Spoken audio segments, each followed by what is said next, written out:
All right, I'm Jason Miller here at Miller Honey Farms, and today what I want to show you is this new Ram 5500 that we just picked up.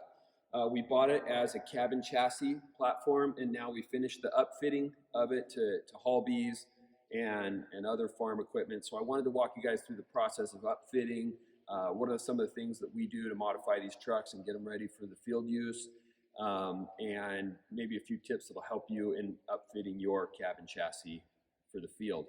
We'll start around the front here, and then we'll walk towards the back. Just to give you an overview of the truck, this is a 120-inch cab to axle platform, so it's the longest platform that Ram makes. That 120 inches means from the back of the cab to the center of the rear axle, you have 120 inches.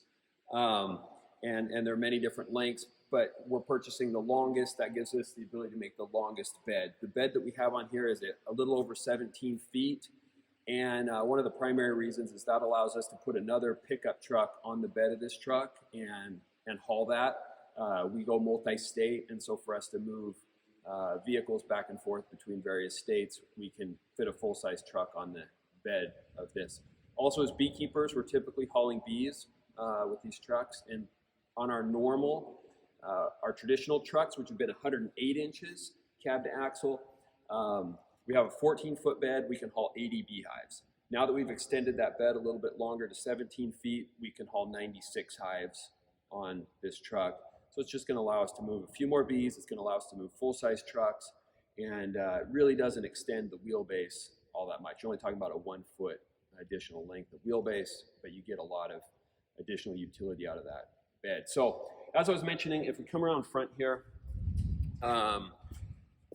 we start off by putting a grill cover on. This is made by FIA.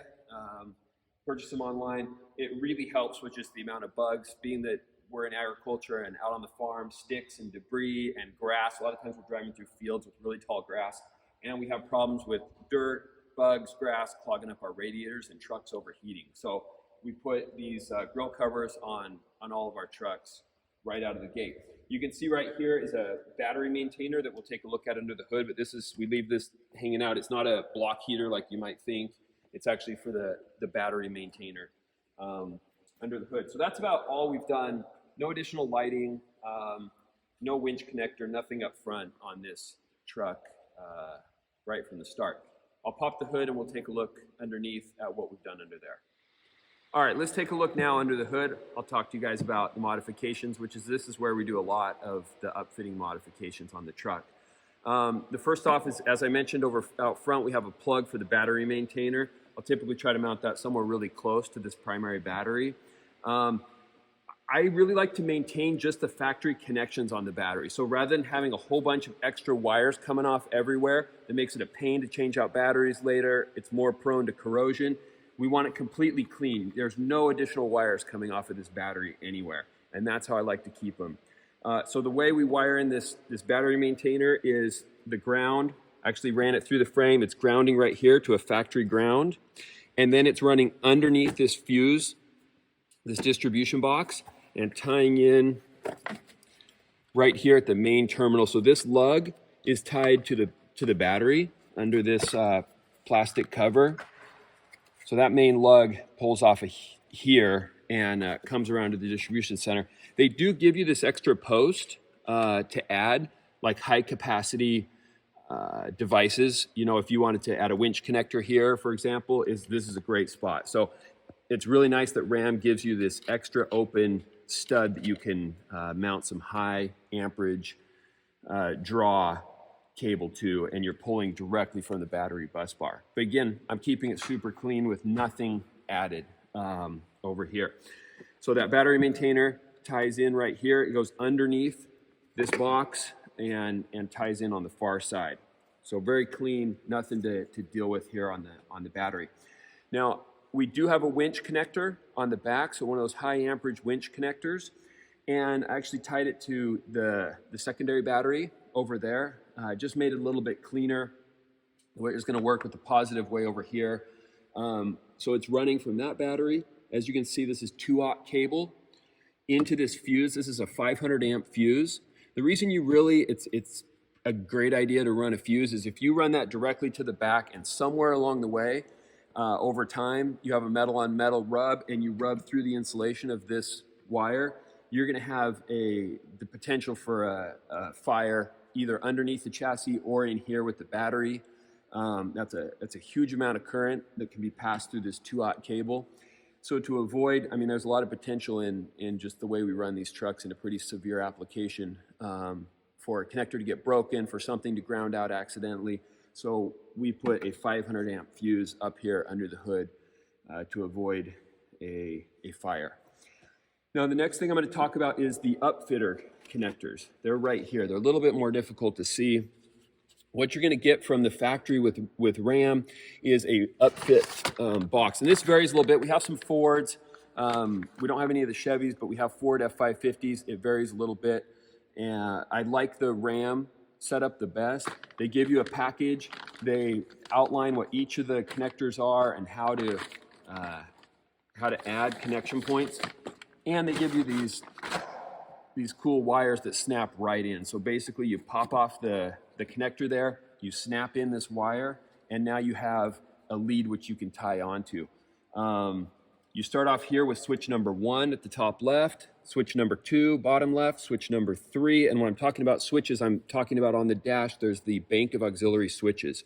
So each one of those auxiliary switches controls one of these connection points. So 1, 2, 3 is top right, 4 is bottom right, and then it continues down here on this lower connector. The top right, one thing of interest is on this lower gray connector, the top right is a ground. So that's this black cable that I have coming off of there.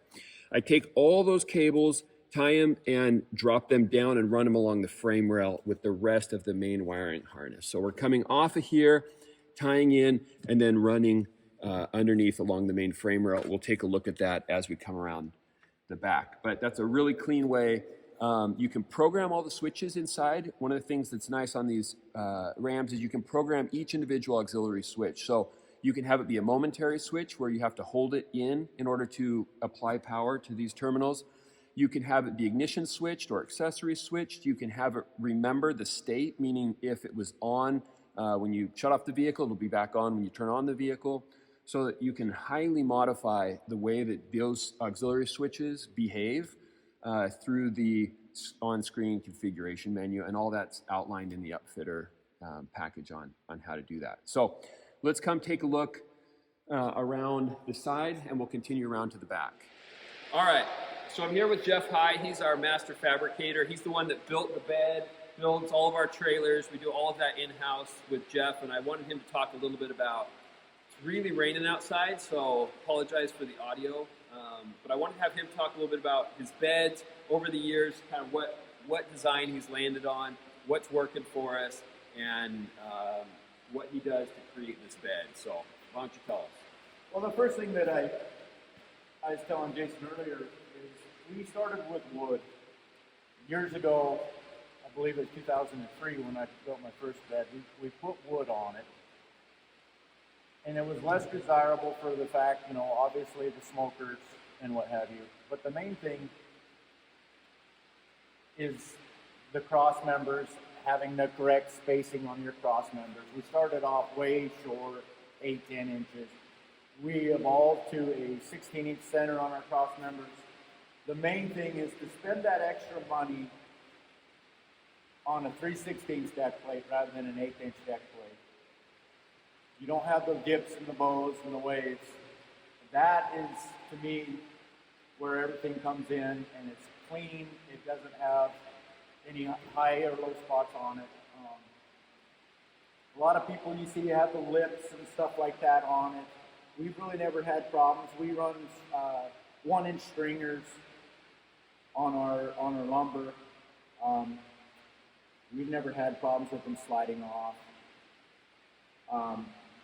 The hooks are strategically placed. I come back exactly the width of the hive for the very first one, and after that, I just go 10 inches. I've skipped and I went 12, I went 16. My guys keep coming back and saying, I need a hook there. And as far as I'm concerned, you can't have too many hooks. As long as they're not in the way of another roll. We've also went to a 1/2-inch hook rather than the 3/8 hook. Way better. Way better.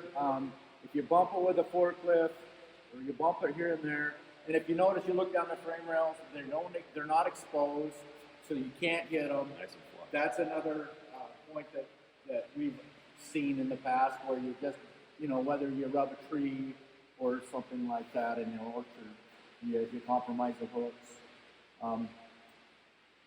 But the centers are perfect for what we like to use on our equipment. Every equipment's going to be different.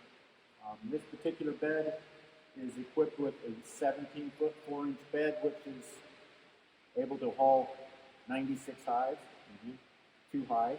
This is our first 96 truck. Everything else has been 14.6 on the bed length, but we're going to try it, stretch it out. This is the 120 cab to axle. Everything is built what we like. This is probably my 20th bed that I put on a truck.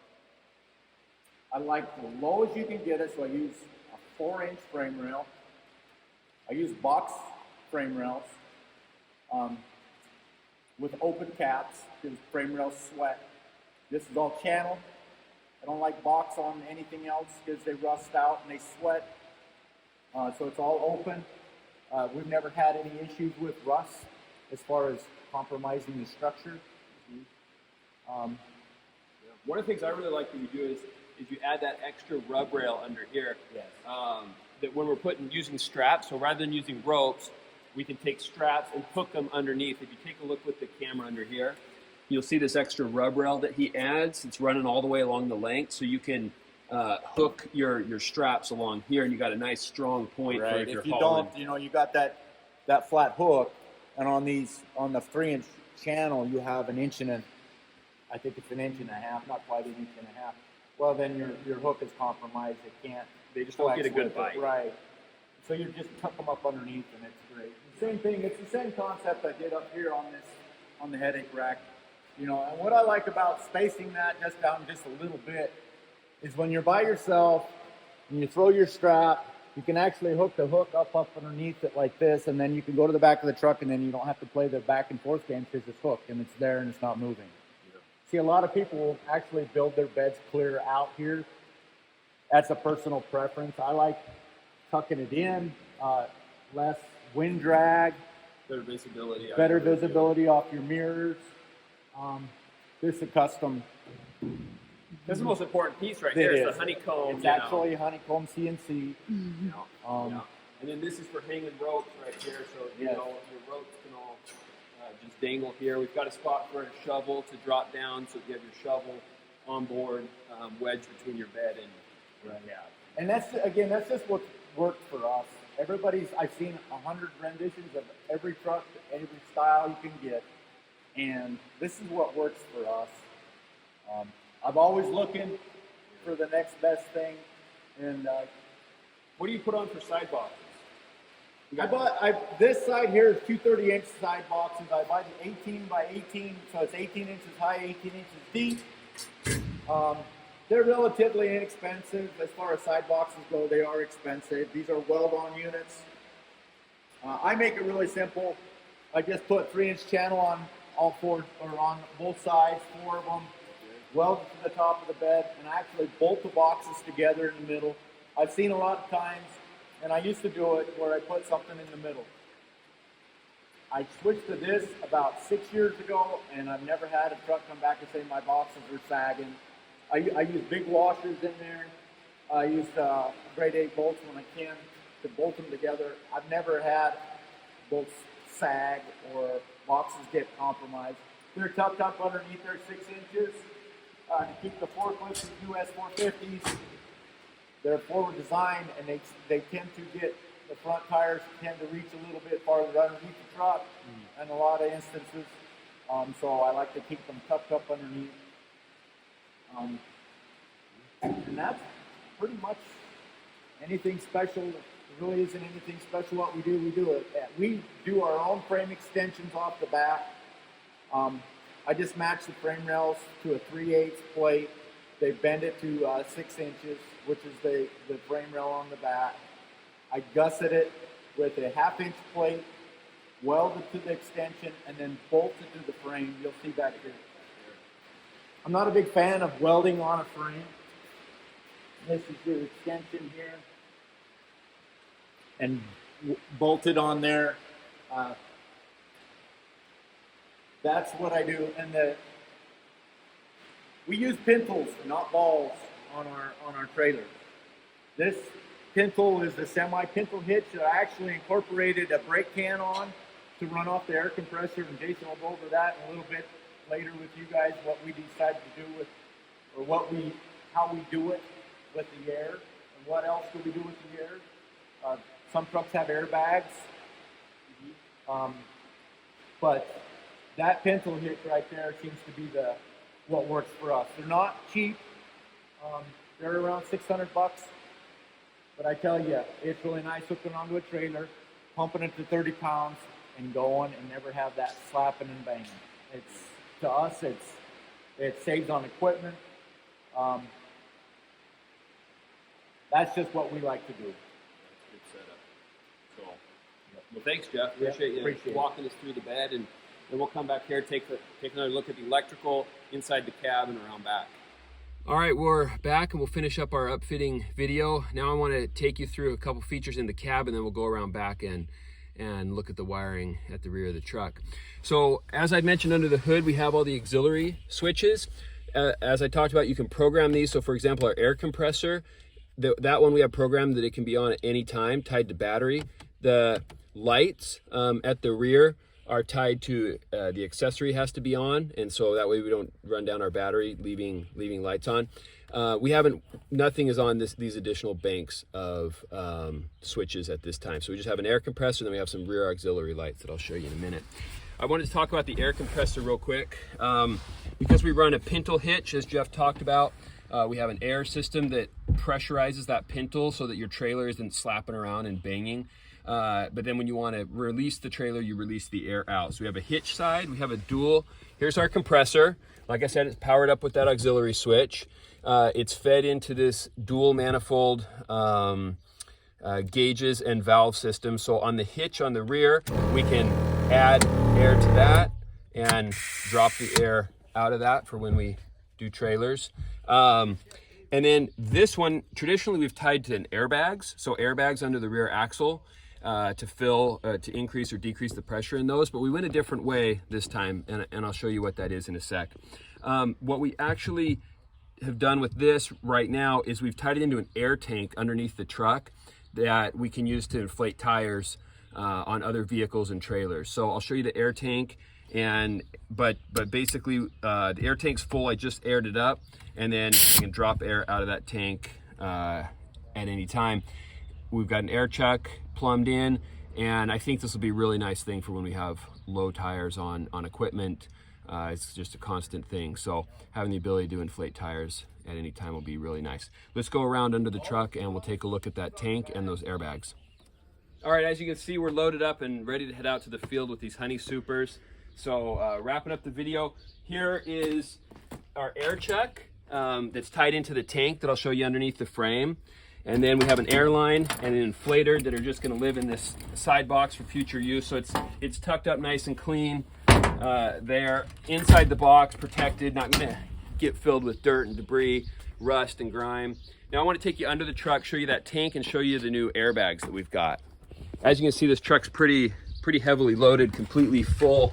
And in the past, we've run bags with air in them, but these new Timbrins, you can see under here, you can see the axle sitting on them. Normally there's about 3-4 inches of space when you're unloaded between those bags, but these don't require any air lines. They're just a hard plastic rubber compound that has different degrees of firmness. So as you put more weight on, these different rubber bags are different compounds, and they're able to support more and more weight as you load up the truck. But you can see we got a little bit of weight on them now, and it really makes it so there's minimal weight on the overload spring here.